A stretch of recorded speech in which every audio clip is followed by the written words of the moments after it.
Հունգարիայում այսօր խորհրդարանական հերթական ընտրություններն է, որը կարող է վերջակետ դնել վարչապետ Վիկտոր Օրբանի երկարամյա իշխանությանը եւ զգալի ազդեցություն ունենալ Եվրոպայի, ԱՄՆ-ի եւ Ռուսաստանի հետ հարաբերությունների վրա, կանխատեսում են հունգարացի փորձագետները։ Հարցումների մեծ մասը հաղթանակ է կանխատեսում իշխող Ֆիդես կուսակցությունից անջատված եւ նոր քաղաքականուշ ստեղծած Պետեր Մադյարի համար։ Մադյարը եւ նրա Տիսա-կուսակցությունը խոստանում են վարչակարգի փոփոխություն, Եվրամիության հետ հարաբերությունների անգնում եւ Ռուսաստանի հետ սերտ կապերի դադարեցում։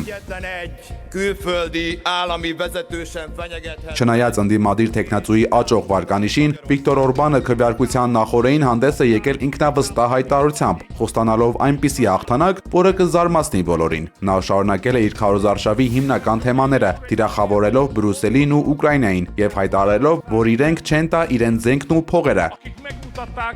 Hogy a migránsok invázióját meg lehet állítani. Օրբանը վայելում է նաև ԱՄՆ նախագահ Դոնալդ Թրամփի աջակցությունը, որը հունգարացիներին կոչ է արել ձայն տալ իր իսկական ընկերոջը։ Փորձագետների կարծիքով Օրբանի համար 5-րդ անընդմեջ հաղթանակը կարող է անհասանելի լինել տնտեսական դժվարությունների եւ մի շարք սկանդալների պատճառով։ Հունգարիայի 3 խոշորագույն սոցիոլոգիական կենտրոնները մատնանշում են Մադյարի կուսակցության զգալի առավելությունը։ Ընդդիմության առաջնորդը կոչ արել ընտրողներին չտրվել իշխող ուժի ճնշումներին։